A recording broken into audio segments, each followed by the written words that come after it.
Hello, and welcome back to the next episode of this Healthy Life podcast. I'm very excited for my guest today. I have Virginia Zulu with me today, and she's going to be discussing a topic that is near and dear to my heart. Some of you that have been following along in my journey know that I was diagnosed with lipedema in early 2024, and this is a topic that I've just been kind of thrown into and learning so much about this year. And so I'm very excited to have an expert here to talk about some of the issues that come along with lipedema, such as inflammation, mast cell activation, and as well as hormone management. So Virginia, thank you so much for joining today. Very excited to share this information with our audience.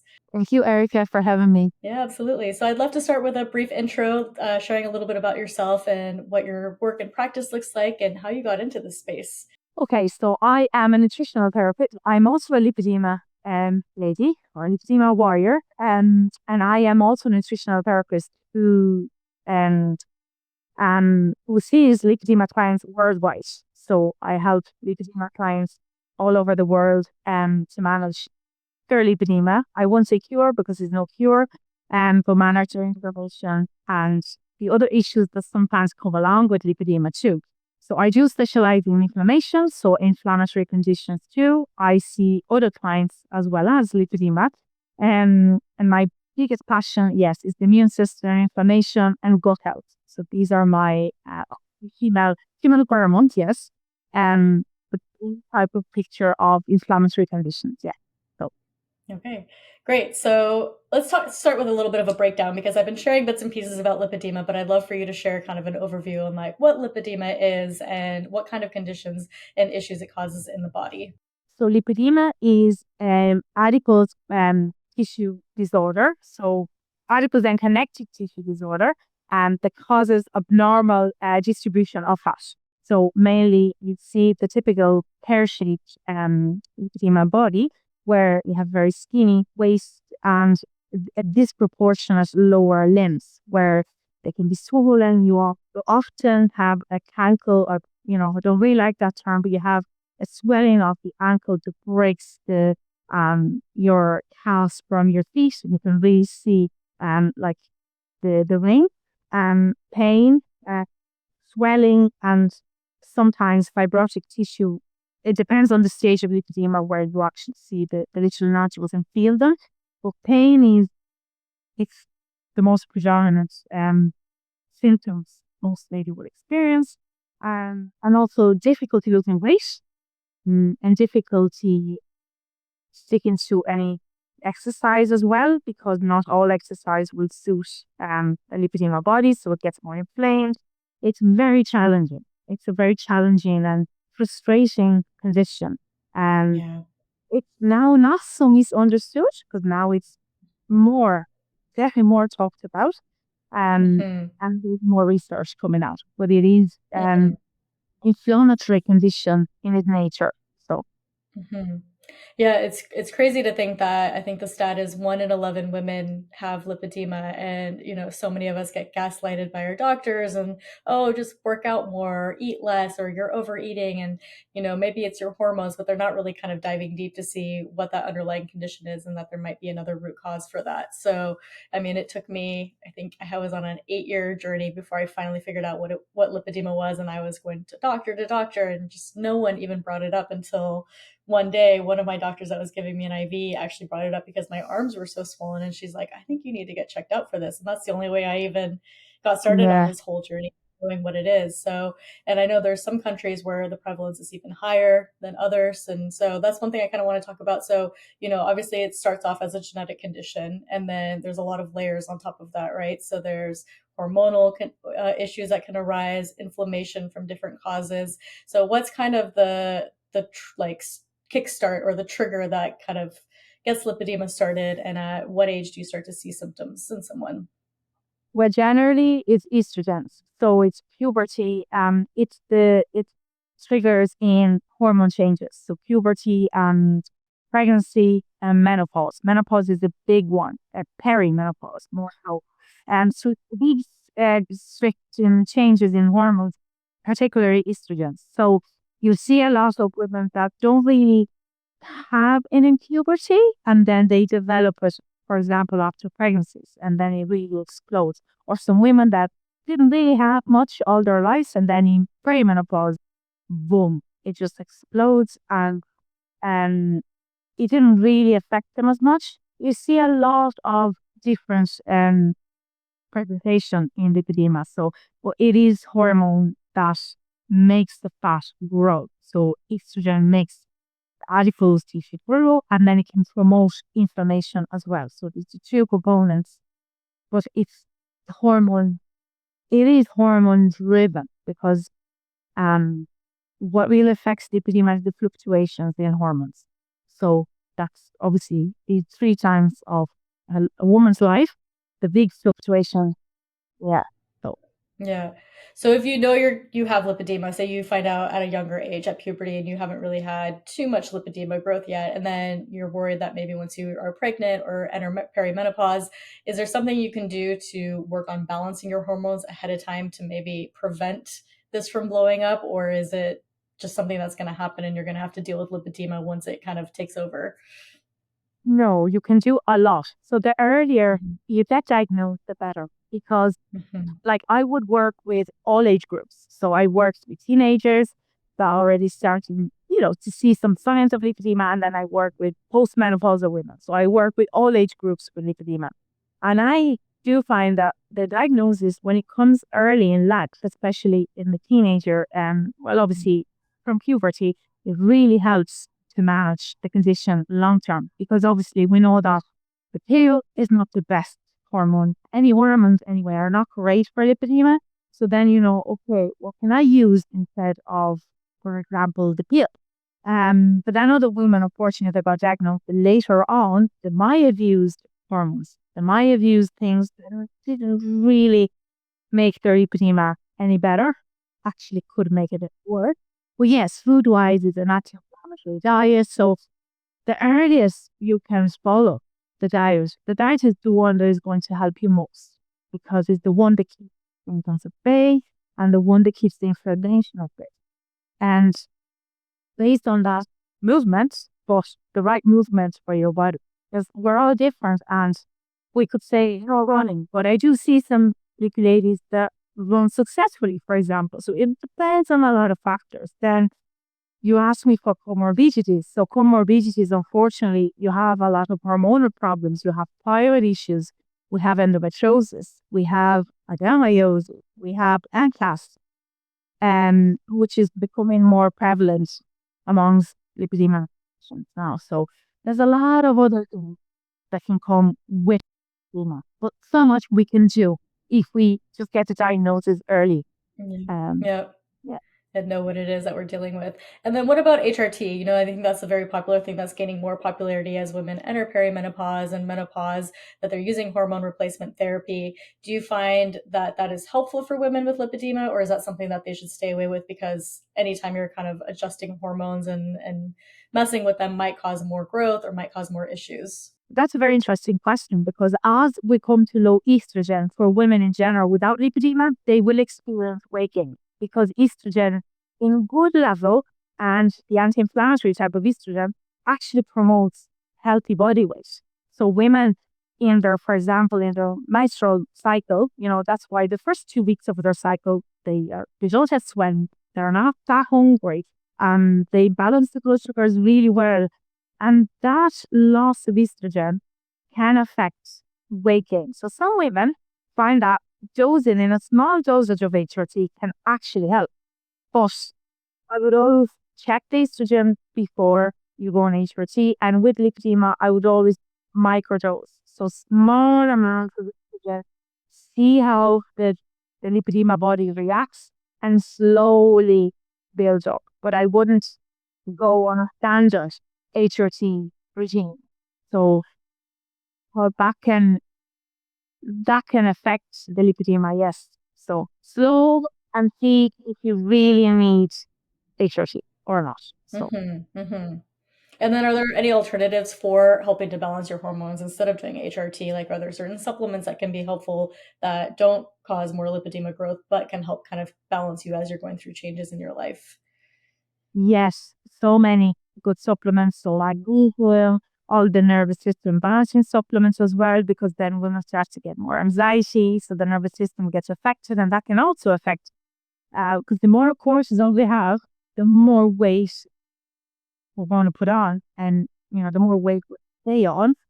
So for me, nervous system regulation, it's the key. So and the type of exercise that we choose during those years. So obviously not high intensity, not it, but more strength training, Pilates, things like that. Yeah. But there are loads of alternatives to support our hormones. There's loads of herbs, lovely herbs to balance. There's loads of lovely blends for balancing our hormones in perimenopause. Mhm. Yeah. Okay, great. So I want to switch gears a little bit and talk about inflammation because, as you mentioned, lipedema is really kind of an inflammatory condition. It's part genetic, part hormone, but inflammation is a big driver for it as well. So, what are some of the key things that we have in our life or our body that are driving this inflammation that is potentially causing more lipedema growth? So basically, let's start from the basics. So with let's say, puberty, so this fat tissue grows, and the fat cells are actually larger, but not only larger, they heal up with fluids. That's why we get the pain and the inflammation. So these fluids, there's various theories around where this fluid is coming from, but it is leaky capillaries. So it is leaky vessels where it creates more, and also a diet high in carbohydrates, which naturally promotes more fluid into the tissue. But for us, it's not good news. So that also, expands that expansion. It causes the fluid to be stagnant in the tissue, and that causes that pain associated with the pressing and the aching because the fluid builds up. So there is fluid in lipedema. The fluid can cause pain. It can cause um, heaviness in the legs and the build-up of the fibrotic tissue. So that's one part. And then the other inflammation is obviously what these fat cells are releasing during this inflammatory process, which is many inflammatory chemicals. That's why it's obviously the anti-inflammatory diet works for lipedema. So food can cause more inflammation. So dairy, for instance, not great for lipedema. Gluten, dairy, some types of grain, some types of starches. But again, it's very individual. I know some lipid ladies doing well on a vegan diet, and I know some doing great on a carnivore diet. So they have experience of lipedema, but it's genetic as well because we do have other genetics to consider. Mm-hmm. So yeah. Mm-hmm. And then, as far as inflammation goes, what sorts of things can you do to kind of manage this inflammation? Are there supplements like, say, like quercetin is good for, inflammation sometimes, or are there any sorts of things that you can do to kind of combat this fluid that's building up and the leakiness of the vessels that's releasing this inflammatory fluid into your body? Yeah, so movement and lymphatic, I suppose looking after the lymphatic system. So I'm a big fan of the big six techniques, like Perry Nicholson. So that's opening up your lymphatics because we do have, like the fluid is sitting in the tissue. So the more movement, in terms of lymphatics as well, the more you get that fluid to move and get out of the lymphatics where it's stuck. So usually the lower limbs. So lymphatic work for me is huge. So dry brushing, vibration plate, some movement. Diet-wise is loads of water with minerals because what do minerals do? They support the fluid balance in the body. So electrolytes, so potassium, magnesium, and really important. Food-wise, things that help to set curcumin. So it's huge for lipedema. Really helps to lower inflammation. Fish oils as well are really helpful. Vitamin D. So these are the basics, and then you can get into the herbs, like obviously depending on where you need to help with the inflammation. But if you lower the cortisol, if you really work on that cortisol balance, that's going to be a huge help, not to drive the mast cells, for instance, because mast cells activation syndrome is very, very prevalent in the lipedema community. So you want to calm those mast cells. Quercetin is very helpful, but quercetin can also reduce an enzyme that is responsible, it's called COMT enzyme, that is responsible for clearing estrogen from the body. So potentially higher dosage of quercetin can impact the way you also metabolize estrogens. So there's a bit of a talk at the moment about that. I don't believe it's higher dosages that really cause an issue, but quercetin and flavonoids for us. So another one is hesperidin and rutin, all the flavonoids, because you need to support the blood vessels, so the veins. So a lot of lipedema ladies also have venous insufficiency and problematic, so broken capillaries, bruises. So there is a problem with microcirculation, so microcapillary circulation. So flavonoids are the one that really help to support the structure of that system. So the Mhm. microcapillary. Yeah. Okay. So at least there's some stuff that can help out there, right? I feel like I was taking so many different sorts of supplements and things. This is before I even knew that it was lipedema, that I was like, okay, I feel like I'm having some issues with my veins, having a lot of swelling. Lymphatic drainage once a week was the only thing that gave me any sort of relief. And it just helped so much. But I was just like, no one can figure out why this liquid is pooling. And I remember I wrote a blog post, I think 8 years ago now, and I was like, I feel like I have swelling and it turns into fat. And I would say this to doctors, and they looked at me like I was insane. And that's essentially almost like in a nutshell kind of what's happening with lipedema, right? We get this swelling, we get these leaky vessels, turns into this fibrotic fat that's just getting kind of stuck in our body. And so I just didn't know what the name of it was and what was going on with my body, but I intuitively knew that there was something strange going on, and I just wish doctors were more educated on it and, you know, could understand that that can happen, right? Okay, so let's start from the beginning. So the theory that so mast cells are involved in lipedema, regardless of being a syndrome, we do have a mast cell dysfunction because the connective tissue and the adipose tissue is full of mast cells. So there are studies that are now show it that were actually done on the actual tissue post-op. They were the biopsies of the tissue were tested against the normal tissue, and they found that there was an increasing number of mast cells in the lipedema tissue compared to non-lipedema. So first of all, we do have more mast cells in the lipedema tissue. So, but not necessarily all women will go into developing the syndrome. So this first is the inflammatory process. So this can start at any age. So you can start having, um, obviously when we have pain, there's histamine there. So because histamine is involved in pain anywhere in the body. So if there is pain, there is histamine. So not only, but histamine, because histamine, the first thing that you'll notice is pain because it's a pain signal neurotransmitter. So mast cells are involved, but the development of mast cells is another, and then or dysfunction into the mast cell, activation syndrome. There are a few steps involved. So if somebody has Lyme, for example, you are more prone to mast cell activation syndrome anyway. Um, Basically, just these mast cells are overly activated, can be activated in all the parts of your body. With Lyme, the brain is particularly the site where these mast cells can really get triggered with the brain fog, the dizziness, all those vestibular problems. With lipedema, the problem is once all the other systems are activated, the lipedema mast cells are also activated. So all the mast cells will get triggered because once you have one mast cell that triggers the other, it's systemic. So I find these actually got worse after COVID. So a lot of lipedema patients got diagnosed after COVID because we had a virus threat already that was already threatening our mast cells and our inflammatory system. And that's where the body just exploded, and it caused a lot of issues for liquidators too with mast cell activation Mhm. syndrome. Mhm.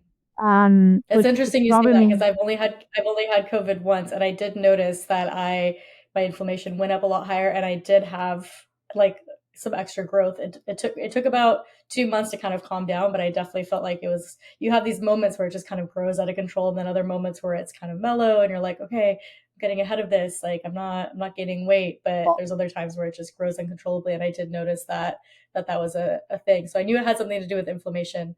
Now it makes more sense that it's something with mast cells. it is because if they found that we have an increased number of mast cells in the tissue, it makes sense that we just go into roller coaster because these mast cells will go into a calming phase because it would be a problem if we're constantly activated. That's when you have the semen run. That's when the syndrome becomes a problem. But these mast cells go on and off, and then they kind of settle a little bit. But generally, for people with MCAS, they never fully settle. So you constantly need to calm down, but also find the trigger. So what is the trigger? First, the trigger is just inflammation in the tissue because the tissue is inflamed. You will also find a lady that gets the surgery, and after a lot of this tissue has been removed, they stop having all these mast cells activation syndrome symptoms after surgery because a lot of that inflammation has been removed. So it doesn't mean it's gone, but it means that all those, the site where these mast cells were activating themselves is gone because the tissue has been removed. So there is some positive, there are benefits of removing or reducing, obviously, lipedema reduction surgery. But in some women with mast cell activation syndromes, it can be, the operation can actually trigger some symptoms. So obviously, it's a tricky one. But yes, the simple answer is we do have a lot of mast cells. They have been found in lipedema tissue, so they're there, and they just get activated during certain times of infection, stress, like cortisol, and viral load. So there's so many different triggers and environmental. For some women, it's environmental. It's the heat, it's the cold, it's drugs. So yeah, it's many factors. Yeah. Yeah. Speaking of environmental triggers as well, have you noticed that there's a connection to, say, like toxins in the environment, like mold or being exposed to metals that's kind of causing an extra load of inflammation on your body? So I'm super sensitive to mold, and I've noticed that if I stay in a hotel room that I feel like has mold or I see mold, I would gain like 5 pounds just in one day. And it would be the same thing. It would be massive swelling and like water retention. And then all of a sudden it would just stay on me. It would just become fat. And I was like, what is happening? And like, I was in this hotel for like 1 or 2 nights. Like, how did I gain 7 pounds, 7 pounds? And why is it just staying on me? So for me, I noticed that those sorts of environmental triggers were a big thing, which mold also has a connection with mast cells and the whole thing probably working together. I think no one really knows and no one's really piecing it all together, right? But I do feel like environmental triggers and toxins for me personally were also a trigger. So curious if you've experienced any of that in your practice as well. Yes, I definitely see a lot of mold problems. Well, generally with Lyme, there is a lot, well, obviously the bacteria, so the Bartonella, so depending on obviously the bacteria that is triggering the symptoms. But mold is huge. Mold is probably one of the huge trigger for MCAS. One of the biggest trigger of MCAS, but not only, not only. But yeah, mold, heavy metals, environmental triggers like synthetic plastics. They're obviously they're estrogenic anyway. And yeah, environmental and exposure, it's a big one for MCAS. But um, the problem is once the mast cells once the trigger starts, it becomes very hard to calm them down. So it's like they go on fire, and then calming them all can be lengthy. It can take some time to calm them down. So yeah.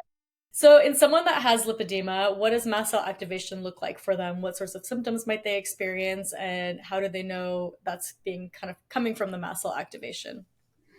Generally, they would experience more pain, more inflammation in the tissue, more fatigue, brain fog. So, and they generally have more inflammation in overall and pain in the tissue. So, the tissue, the body, I describe it as it feels very achy. So it's that sensation of achiness more than ever because the body is obviously under a lot of inflammation from the mast cells. Hmm. And if someone with lipedema, if someone with lipedema does have mast cell activation, what sorts of treatments are there to address the mast cell specifically to see if that can improve some of their lipedema symptoms? So it depends on how bad the activation or how bad the the person is, so obviously the lipedema patient is, but there are some supplement intervention to halt or to calm the mast cells, or some medical intervention with mast cell stabilizers, so antihistamines, and then a drug called cromolyn, which is a drug used to stabilize all. So it's like an antihistamine, but it's much more comprehensive than an antihistamine. So there are options medically and non-medical, but it depends on the severity of the symptoms, because it can be very hard to control if they spiral. It can become quite hard to control them. So it depends, but generally you have both. Non-medical, obviously supplements, you have the quercetin, the mast cell stabilizer, zinc. There are some really good nutrients that helps to calm the mast cells. So, yeah. And then, so when you're working on mast cell, like taking some of these supplements like cromolyn or some of the supplements that you recommended, is this something that someone, once they have had mast cell activation, they should stay on these sorts of mast cell stabilizers for life? Or is it something that you do for a little bit and then you take a pause, see if you're still having mast cell activation symptoms, and then kind of address it and tailor it down from there? Or is it something that you always just need to stay ahead of, so you're better off taking some of these things to prevent more activation?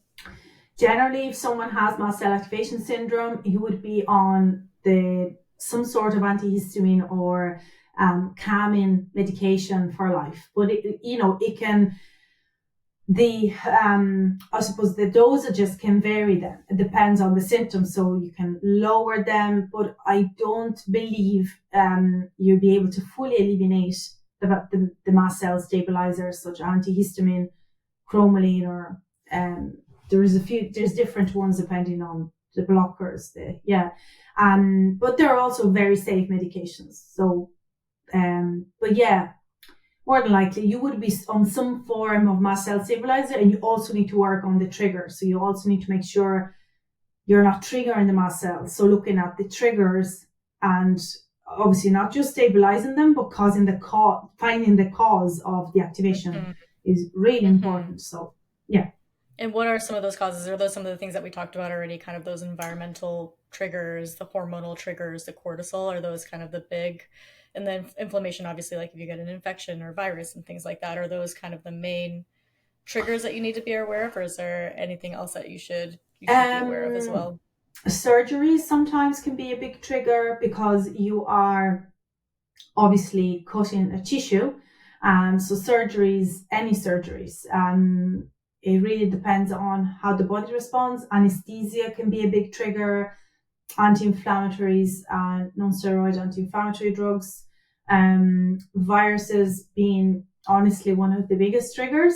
But you'll find some women will get triggered by the sun. So even the sun can activate their mast cells and create that mast cell activation syndrome. So some are the triggers, yeah. So environmental could even be heat. Some women is cold, some women is more viral, and some women is more products they use on their skin. So if they use toxic products with parabens and BPAs, and so they'll find that they react to those. So I think it's the complex. So when you start looking at the full picture, you have to put these things together and see which ones are the biggest triggers. Obviously, eliminating all the triggers is ideal, but we can't live in a bubble. We live on this planet. We can't do it all, right? Yeah. And then, so if someone suspects that they are having a mast cell activation issue in addition to lipedema, are there certain tests that they can do to kind of see what's going on and see if that is the case, or should they just assume,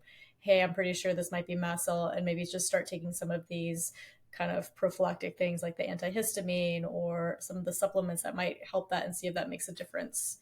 No, I would always recommend to obviously go to a specialist that understands at least mast cell activation syndrome or histamine itself, which can be very challenging because we don't have many specialists that actually work with MCAS, never mind lipedema, but always work with a practitioner that understands MCAS really well and know and maybe do a food sensitivity test to see if there's any food that are causing the major triggers.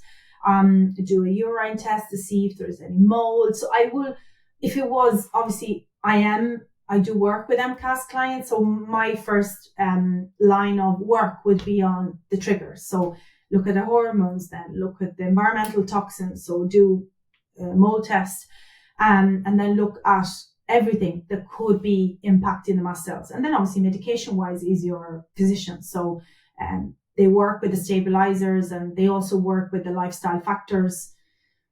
There's brain retraining. There's loads of things to calm the mast cells. But I would always work with a practitioner with this. It's very hard to do it yourself. So yeah.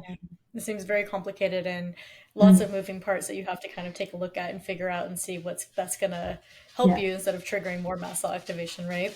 And then, so let's talk a little bit about surgery. So, that's kind of the gold standard on treatment for lipedema is doing the surgery, get the tissue out, get the fibrotic fat out. And I think it's really interesting that you mentioned that when you do that, sometimes you have a decrease in the mast cell activation since you've taken some of that activated tissue out of there. So are there other treatments that you find that can be helpful for lipedema? There's always kind of like the idea of the conservative treatments of like doing compression and lymphatic drainage, but do you find that at the end of the day, doing surgery is really one of the best things that you can do for yourself if you're on a lipedema journey? Well, no, I don't think surgery is for everyone. I do think it depends on the stage of the lipedema and how much is impacting your quality of life, because surgery is still surgery, and we don't know enough. We still don't know enough about lipedema surgery, lipedema reduction surgery. It's relatively new, has been done a lot lately, but it's new. So we don't know the 10 years, the 15 years post-op effect on the body, because obviously with surgery, you do have effect on the musculoskeletal system too, because there are anatomical changes in the body when they reshape our legs or our arms. So we don't know everything yet. But I would say if a woman is struggling, she's in a lot of pain, and she has tried the conservative treatments without success. I mean, really tried it though. So the compression, vibration, MLD, so massage, and then these things are not working, then I would consider surgery just purely to have a better quality of life.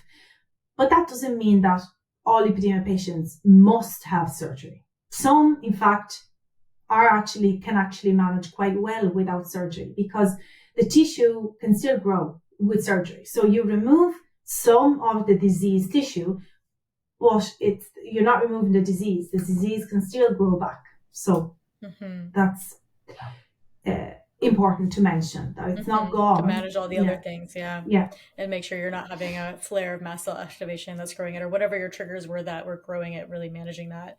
And then what are your thoughts? This is kind of like a more new school of thought that I see a lot of people in the lipedema community using and having a lot of success with, kind of managing inflammation, managing swelling, but use of my GLP-1s, especially microdosing GLP-1s.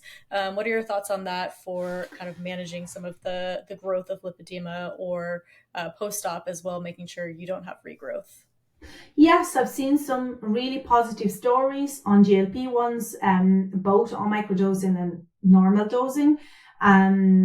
But my worry would be that you have to be on them long term, because when you stop them, you could potentially have regrowth. So then my question is, are they actually safe to be used long term? Are they cost effective? Because they're very expensive.